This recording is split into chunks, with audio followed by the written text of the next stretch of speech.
Guys, Tom Brady is a weirdo, or perhaps more charitably, he is a troubled man, and I have proof. He recently revealed that he created a clone of his dead dog, Lua, who passed away in 2023.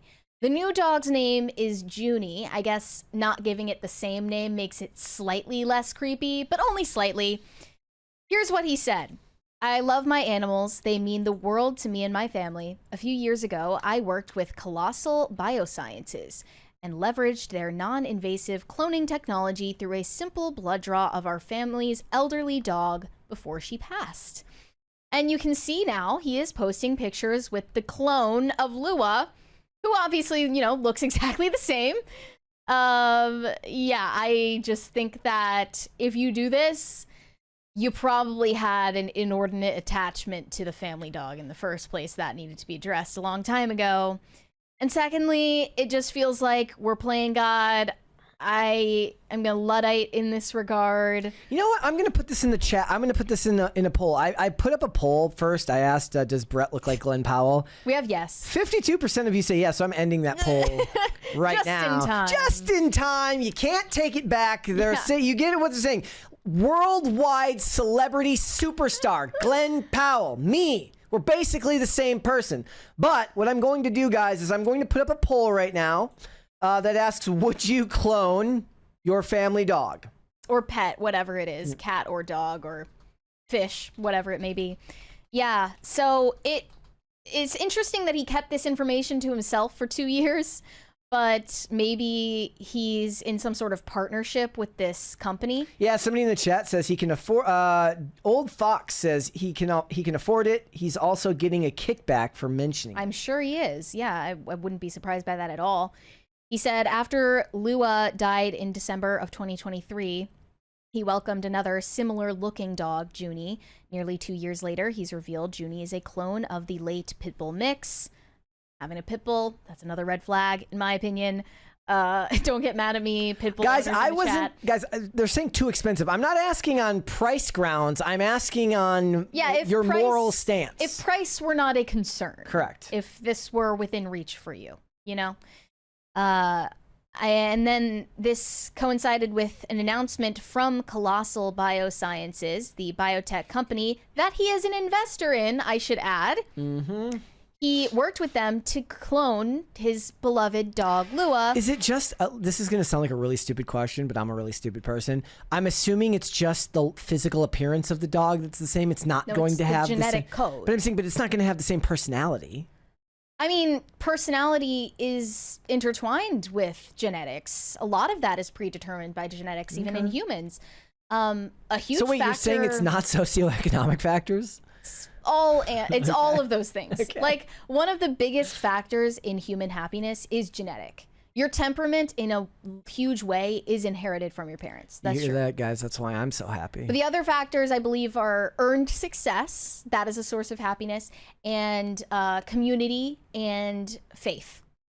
So you have control over things like that. But I believe, like, yeah, he could probably replicate pretty closely the personality of his old dog. So on November 4th, Colossal Biosciences, best known for its headline-making claim that they produced 3 direwolf pups, announced that it has acquired another biotech company called Viagen Pets and Equine. Viagen is known for cloning Barbra Streisand's dog, Samantha, who died in 2017. And Paris Hilton's dog, Diamond Baby, in 2 puppies after the pet went missing in 2022. I remember that, actually. She was looking all over LA for her lost Diamond Baby, never found her. The biotech company has exclusive licensing and access to the breakthrough technologies that were developed by the Roslin Institute of Edinburgh, which widely is known for cloning Dolly the sheep in the late 90s. And this is from a press release directly from Viagen. Eventually, this is going to get bought up by like Oracle or NVIDIA or like Tempest AI, and then we're really screwed. Really creepy. Yep. Yeah. Did you hear about Palantir collecting our sewage? That's cool. Yep. Brady's late pet was cloned using blood collected prior to her death. The colossal investor said in a statement obtained by People. The company gave his family, quote, a second chance with a clone of our beloved dog. He added that he is excited how Colossal and Viagen's tech together can help both families losing their beloved pets while helping to save endangered species. We got a 20 there from Corey Anderson. Let me see if I can find that here. I don't see it here. He says, got it. Rich people will clone their kids that pass too soon. I could see John Travolta cloning Jet when he passed due to the heartache. As a father, I could understand wanting to do that. However, as a Christian, I would never do it. Yeah, people will have more lenient standards, though, when it comes to animals, just because of our natural... I mean, we naturally delineate between human nature and other animals. Yes. We understand the difference. But it's a slippery slope, just like many things. Relevant, again, to the conversation last night about slippery slopes. I think this is a way to start normalizing the whole idea of using this technology in the civilian population before it enters into the sphere of human genetic code. Yeah. We're already at the stage of designer babies. Like, we are past the stage of designer babies. Rich people are coding their children. That is happening already. I forget the name of the company, but... I still remember the X-Files episode Eve, where they talk about eugenics and in vitro fertilization in the early 1993, when they were having those discussions, and we have gone way past that in the last 30 years. They also announced a scientific breakthrough recently in its effort to bring back the extinct dodo bird. Why? Like, I'm just like, why? Sometimes a scientist just wants to get a grant and go on side missions. Sometimes you got to think about whether you should instead of whether you can. That's all I'm trying to point out. That's what they said in Jurassic Park. And it also feels like a weird way to hold on to his lost marriage because they had this dog together as a couple. They divorced like a few years ago, and I don't know who kept the dog. I assume it was him who kept the dog in the divorce. Yeah. So that adds another layer of creepiness to it.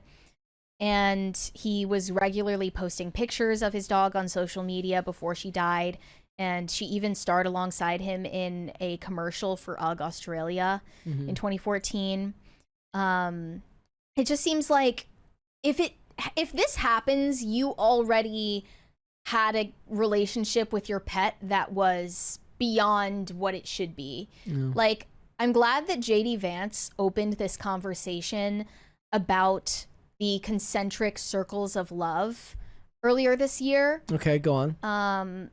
I forget if it was a conversation related to nationalism. Do you want to explain the virtue of nationalism? Do you want to explain what concentric circles of love is? He was basically trying to explain this in terms of Catholic theology because he's a Catholic convert, but it really means you have different levels of love and loyalty depending on someone's proximity to you. So obviously you have to have a properly ordered love of yourself. We have a huge super chat there from John Andrew. Yep. You wouldn't believe me if I told you. You wouldn't believe me if I told you. Thank you for that. Thank you. Wow, we appreciate it. Should we do the crisis party? I'm going to do the crisis party.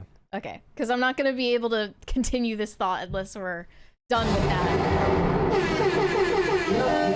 Thank you, guys. Thank you, guys.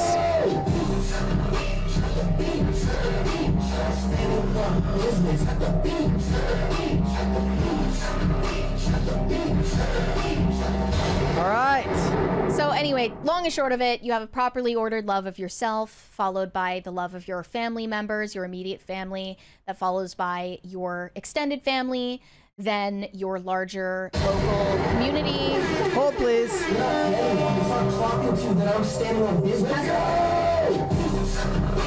Free crisis I don't know party? how that happened. I hope we're not having the same glitch. It's gonna be the same thing, yeah.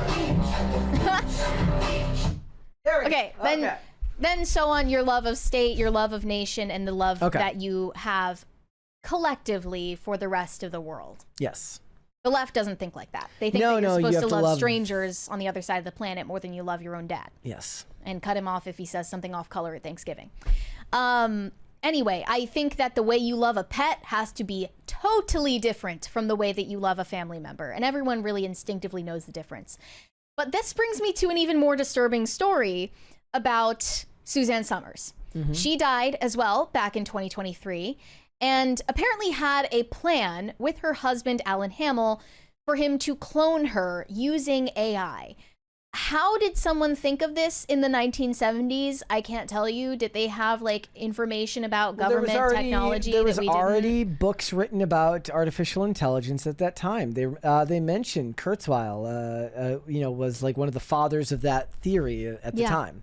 2 years after the actress's death at 76, her husband of 55 years has started putting plans into action that the two had discussed for decades.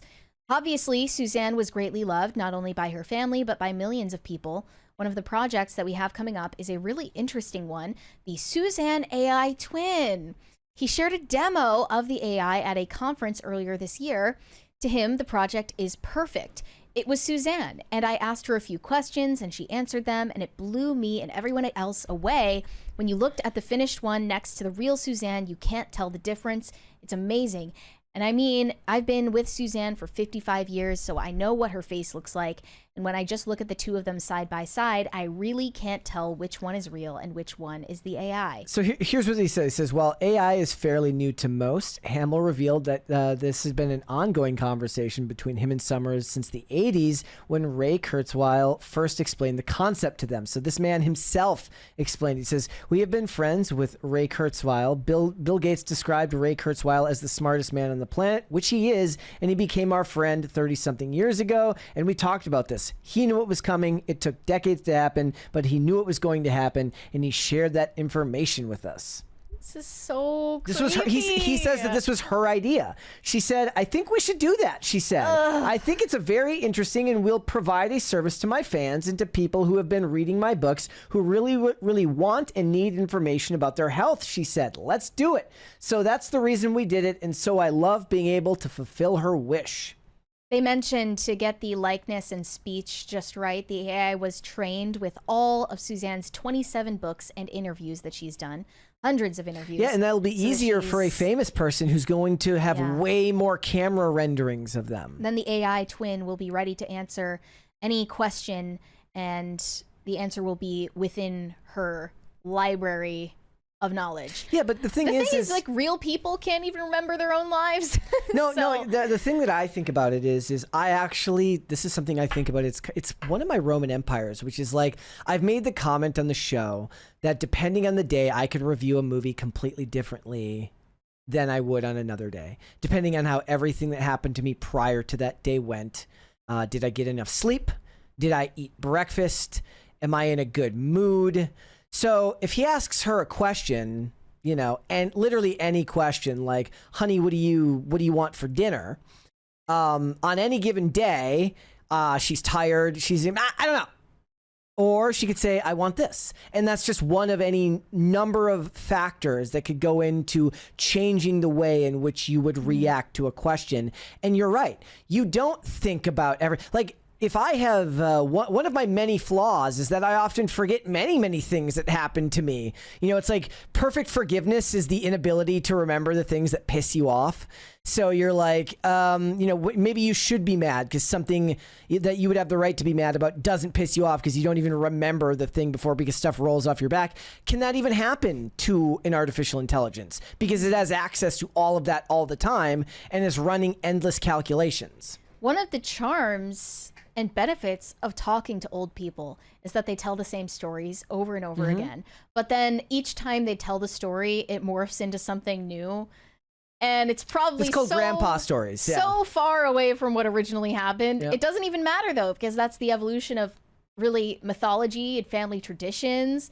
And it adds to the texture and the soul of the person that is relaying it to the next generation. One thing that this is something AI is not capable of, and it's why I reiterate we should not be afraid of AI replacing humanity, because if you really fear that, you don't understand human nature to begin with. One of the things that Tim does a lot on the show is, yes, he likes to get into theories and theoretics and possible scenarios, but he also draws a lot from personal experiences.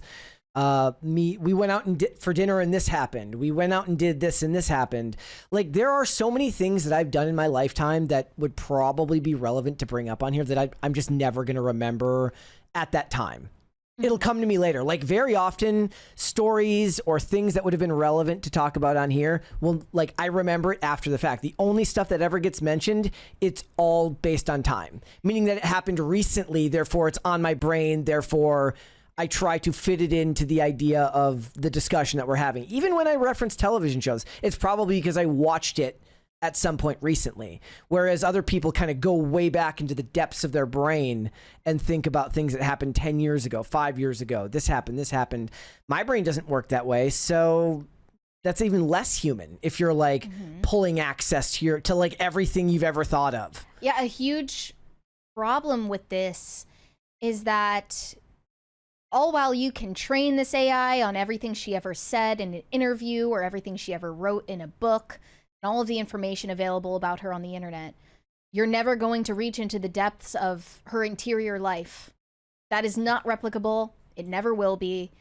And that's why I think the people who are the most optimistic about AI technology have severe misapprehensions about the nature of the human person.